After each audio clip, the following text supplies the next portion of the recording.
हे कुंती पुत्र, तू जो कुछ करता है, जो कुछ भोजन करता है, जो कुछ यज्ञ करता है, जो कुछ दान देता है और जो कुछ तप करता है, वह सब मेरे अर्पण कर दे। कृष्ण ने कहा है कि जो जिस प्रकार मेरी शरण में आता है उसको मैं वैसे ही आश्रय देता हूँ। चौथे अध्याय का 11वां श्लोक। भक्त यदि प्रेम से मुझे कोई भी वस्तु अर्पण करता है तो मैं उसे कई गुना करके वापस दे देता हूँ, परंतु जो अपने आप को मुझे अर्पण कर देता है उसे मैं अपने आप को दे देता हूँ। कृष्ण ने प्राणी को काम करने की, कार्य करने की स्वतंत्रता दे रखी है, किंतु मनुष्य यदि उस स्वतंत्रता को मेरे अर्पण कर देता है तो वे उसके अधीन हो जाते हैं। इसलिए यहाँ कृष्ण अर्जुन को अपनी उस स्वतंत्रता को उनको अर्पण करने के लिए कह रहे हैं। पिछले श्लोक में कृष्ण ने पत्र, पुष्प, फल, जल आदि अर्पण करने को कहा, जिनको प्राप्त करने में श्रम बहुत ही कम होता है, फिर भी उन्हें प्राप्त करने में और अर्पण करने में कुछ तो उद्योग करना ही होता है। परंतु इस श्लोक में तो और भी विलक्षण बात कही है कि कोई नया पदार्थ देना ही नहीं है, कोई नई क्रिया करनी ही नहीं है, प्रत्युत हमारे द्वारा जो स्वाभाविक रूप से क्रियाएं हो रही हैं उनको केवल कृष्ण को अर्पण करना है। अर्थात किसी वस्तु या क्रिया विशेष को कृष्ण को अर्पण करने की आवश्यकता नहीं है, प्रत्युत खुद को ही अर्पण करने की आवश्यकता है। खुद अर्पित हो जाए तो सब क्रियाएं स्वाभाविक ही भगवान के अर्पण हो जाएंगी, कृष्ण की प्रसन्नता के हेतु हो जाएंगी। वस्तु को त्यागने की अपेक्षा किसी की सेवा में लगाना सुगम है, ये हम लोग पहले भी देख चुके हैं। फिर जो परम प्रेमास्पद कृष्ण है उनको अर्पण करने की सुगमता का तो कहना ही क्या। दूसरी बात, त्यागी को त्याग का अभिमान आ सकता है, किंतु अर्पण करने वाले को अभिमान नहीं आ सकता, क्योंकि जिसकी वस्तु है उसी को दे देना अर्पण कहलाता है। फिर अर्पण करने से अभिमान कैसे आएगा।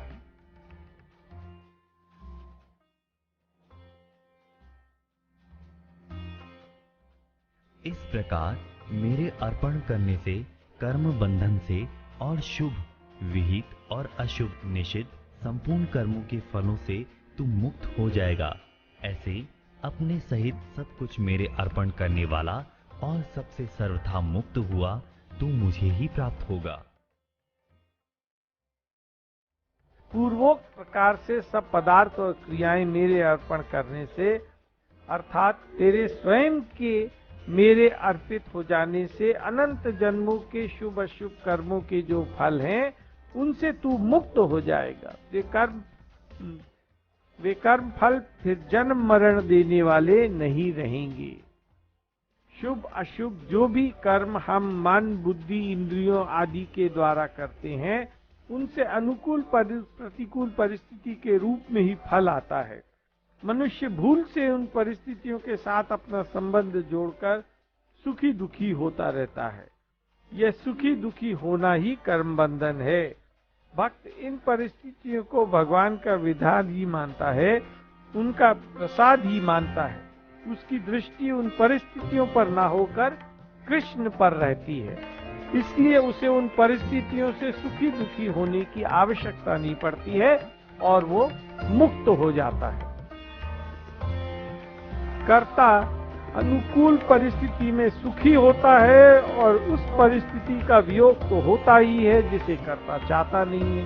उसे सुख पाने की उत्कट इच्छा रहती है और इस सुख की इच्छा के कारण उसे दुख भोगना ही पड़ता है। 5वें अध्याय का 22वां श्लोक। तात्पर्य ये है कि सुख की इच्छा को वो नहीं छोड़ता और दुख उसे नहीं छोड़ता। अपने को कृष्ण को समर्पित कर देने से उनके साथ अभिन्नता हो जाती है, जो अभिन्नता सदैव थी, और परिस्थितियों के साथ अपने संबंध की फिर मान्यता नहीं रहती। इसी को कृष्ण ने यहाँ मुझे प्राप्त हो जाएगा ऐसा कहा है। कृष्ण को समर्पित होने पर भक्त अनुकूल परिस्थिति को तो भगवान की दया मानता है और प्रतिकूल परिस्थिति को उनकी कृपा।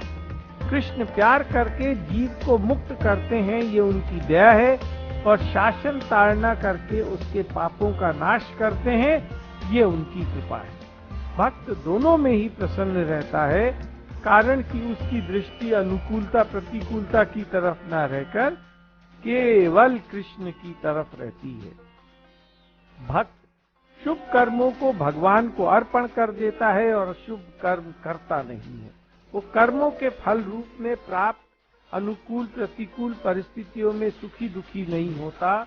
इससे उसके अनंत जन्मों के संचित शुभाशुभ कर्म भस्म हो जाते हैं। जैसे जलते हुए घास के टुकड़े से सारी घास जल जाती है।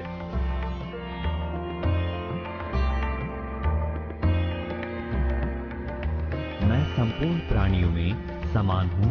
उन प्राणियों में न तो कोई मेरा द्वेषी है और न कोई प्रिय है, परंतु जो प्रेम पूर्वक मेरा भजन करते हैं वे मुझ में हैं और मैं उनमें हूँ।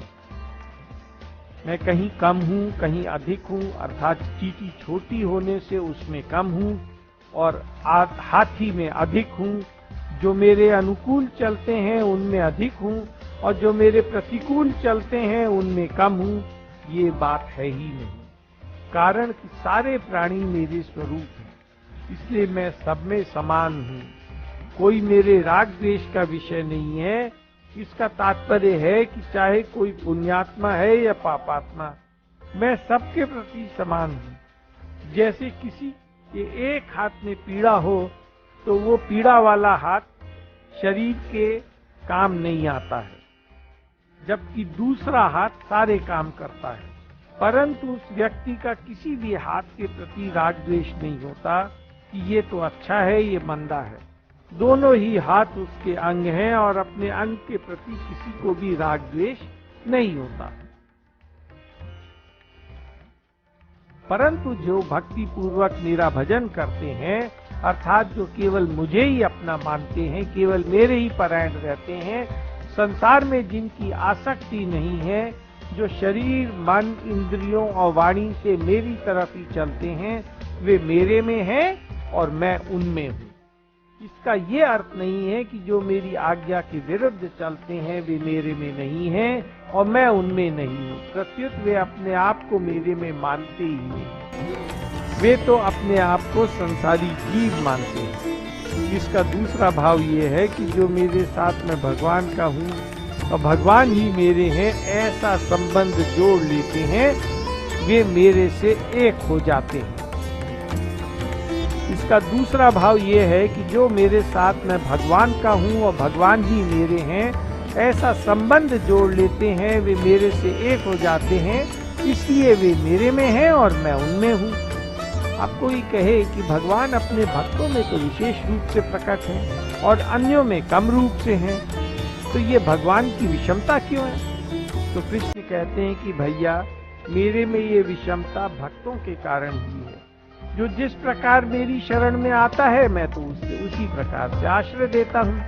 अतः यदि कोई मेरा भजन करे, मेरे परायण हो जाए, मेरे शरण हो जाए, तो मैं उससे विशेष प्रेम ना करूं, तो ये तो मेरी विषमता हो जाएगी। यदि भजन करने वाले और भजन ना करने वाले दोनों में बराबरी रहूं, तो ये न्याय नहीं होगा, प्रत्युत ये मेरी विषमता होगी। बिजली के द्वारा कहीं बर्फ जम जाती है तो कहीं आग पैदा हो जाती है। ये विषमता बिजली की नहीं है, प्रत्युत यंत्रों की है। जैसे लकड़ी का टुकड़ा, कांच का टुकड़ा और आती शीशा, इन तीनों में सूर्य की कोई विषमता नहीं है, परंतु सूर्य के सामने रहने पर लकड़ी का टुकड़ा सूर्य की किरणों को रोक देता है। कांच का टुकड़ा नहीं रहता और आती शीशा किरणों को एक जगह केंद्रित करके अग्नि प्रकट कर देता है। तात्पर्य ये है कि ये विषमता सूर्य के सामने आने वाले पदार्थों की है, सूर्य की नहीं। इसी प्रकार जो प्राणी कृष्ण के सम्मुख हो जाते हैं, भगवान की कृपा का प्राकट्य उनमें विशेषता से हो जाता है।